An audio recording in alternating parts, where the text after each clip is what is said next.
dispositions dans la loi mobilité votée cette nuit à l'Assemblée, David Cormand, avec assouplissement des 80 km/h. Ça a été voté. Est-ce que c'est un recul du gouvernement ?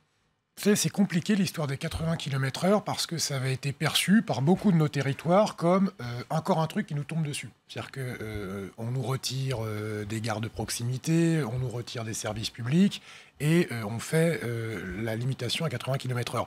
La réalité, c'est que quand on calculait les différences de trajet en temps, ça ne changeait pas grand-chose. Mais la façon dont c'était perçu, voilà. Donc moi, je pense qu'on aurait dû quand même garder cette limitation de la vitesse, mais il faut prendre en compte aussi la façon dont c'est perçu. Sur la méthode, puisque vous en parlez, le fait de confier au président des départements ou au maire la possibilité de remonter à 90 km/h la vitesse, est-ce que c'est une bonne chose de faire confiance, vous parlez des territoires ?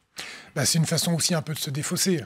Parce qu'on voit bien que quand on est élu local, on a directement affaire au suffrage des gens localement. Donc ça va être compliqué de le faire. La loi sur les mobilités est en cours de discussion donc, au Parlement. Covoiturage, fin du moteur essence et diesel en 2040. Est-ce que ça y est, le gouvernement fait sa conversion écolo ? Écoutez, je l'espère. Le problème, c'est le problème des injonctions paradoxales. C'est-à-dire que oui, il faut accompagner le covoiturage. Oui, bien sûr, il faut sortir progressivement du moteur thermique. Mais sur ce sujet, d'ailleurs, il ne faudrait pas penser que le modèle de demain, c'est transformer l'ensemble du parc automobile thermique actuel en même quantité un parc électrique automobile.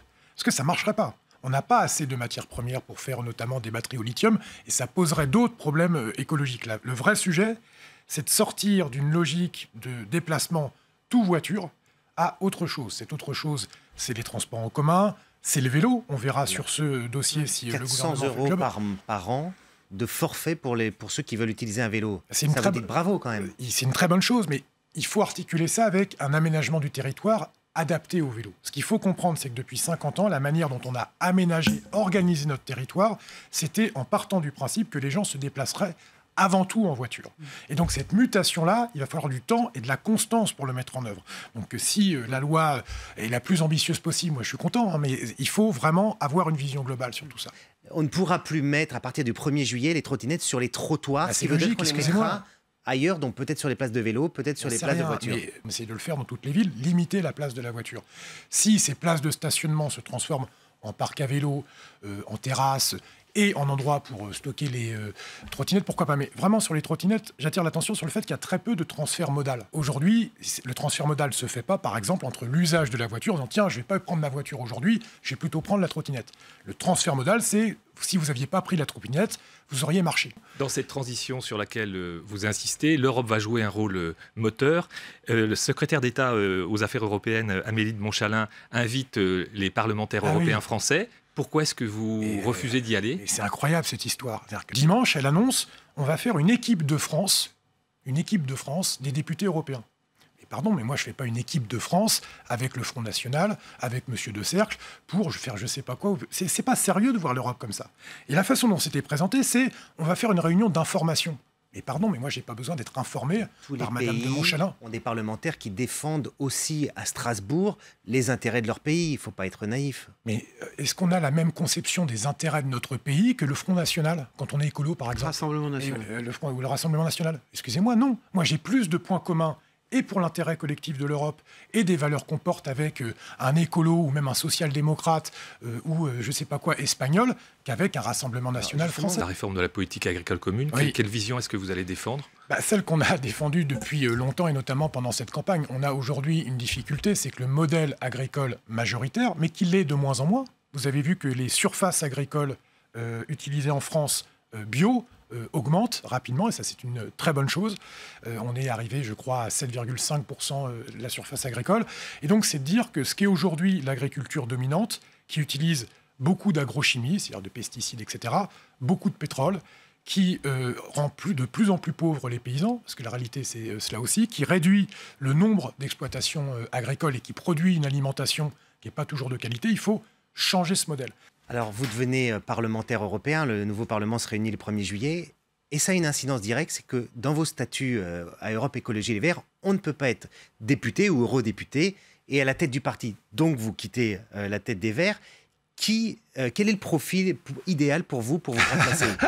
Donnez un nom ou un profil. Il faut que je fasse le portrait chinois. Voilà. Donc d'abord, vous avez raison. Nous sommes nous sommes dans un parti démocratique qui évite de cumuler des fonctions importantes. Quand on est parlementaire, d'abord, on est très pris en termes de temps et on a moins de temps pour s'occuper d'autres choses. Et donc, il n'y a pas de cumul possible entre la fonction de patron ou de porte-parole du parti ou de patronne et députés, que ce soit français ou européens. Donc là, il va y avoir un congrès à l'automne pour choisir une nouvelle direction. Moi, je ne vais pas vous donner de nom, mais en termes de profil, je pense que l'équipe qui m'a aidé pendant ces 3 années à redresser un mouvement qui n'était pas en très bon état, c'est le moins que l'on puisse dire, qu'on fera preuve de constance ou quoi, ont vocation, Julien Bayou, par exemple, à continuer. Il y a 2 porte-paroles aujourd'hui qui m'épaulent dans la fonction qui est la mienne, que sont Sandra Regol et Julien Bayou. Et s'ils le souhaitent, je pense que ce serait une bonne idée qu'ils continuent le travail qui a été initié. Alors, Yannick Jadot, c'est la vedette, mais est-ce que du coup, certains disent qu'il commence à prendre un peu la grosse tête, qu'il y a une tentation un peu hégémonique? Il y a l'hégémonie et le leadership. La stratégie hégémonique, c'est de dire tout est nous. Si vous voulez travailler avec nous, vous venez chez nous et c'est nous qui commandons. Ça, c'est l'hégémonie. C'est la stratégie hégémonique. C'est un peu ce qu'a fait la France insoumise, en réalité. Et dans son style, d'ailleurs, Emmanuel Macron aussi. Il faut rejoindre la République en marche. Voilà. Nous, on assume une forme de leadership, pas ELV, l'écologie. C'est-à-dire qu'on dit que l'alternative aux droites, qu'elle soit libérale, conservatrice, extrême droite, ça a été la social-démocratie, qui avait le leadership pour contrer ce projet-là. Aujourd'hui, c'est plus ça. Je pense que c'est l'écologie politique qui est le modèle du XXIe siècle qui va inventer et pouvoir faire gagner une alternative à cela. Donc nous, notre travail politique en tant qu'écologiste, c'est de consolider cette offre politique-là. Ça, c'est la première chose qu'on met à l'ordre du jour de notre travail. Ensuite, il faudra construire un arc progressiste, un arc humaniste pour prendre le pouvoir. Et ça ne sera pas les écolos tout seuls. Ça sera y compris les forces politiques, qu'elles soient social-démocrates, qu'elles soient nulle part d'ailleurs, qu'elles viennent. Alors, est-ce qu'au plan local, par exemple pour les municipales, dans quelques mois, est-ce que ça veut dire, y compris des alliances avec, dans certains cas, avec La République En Marche? Non. Non, parce que La République En Marche, c'est un parti qui fait une politique de droite. Or, cette politique-là libérale n'est pas compatible avec l'écologie politique. Vient de chez vous, il était dans la liste. Et alors, Pascal Durand était avec vous, il est dans la liste. François de Rugy. Cohn-Bendit, François de Rugy, Barbara Pompili. Vous classez à droite un parti qui compte en son sein plein de gens qui étaient chez vous il y a quelques mois. Parce que la conviction qu'ils ont, il y a 2 choses. C'est qu'ils vont pouvoir écologiser La République En Marche. Je pense que d'ailleurs, il y a quelqu'un d'autre que vous avez oublié de citer, qui est Nicolas Hulot, qui avait fait le même pari, qui c'est pas tout à fait personne, et qui en a tiré des conclusions. Et vous oubliez aussi de citer Mathieu Orphelin, qui lui aussi avait fait à l'origine ce même pari, et qui en a tiré aussi des conclusions. Donc la réalité, ce pari-là de dire, nous, les gentils écolos, on va aller chez La République En Marche, et on va les convaincre que l'écologie, c'est formidable, jusqu'à présent, ça n'a pas tellement bien fonctionné en réalité. Et pour une raison de fond. C'est pas juste parce qu'ils sont pas bons quoi, pour une raison de fond.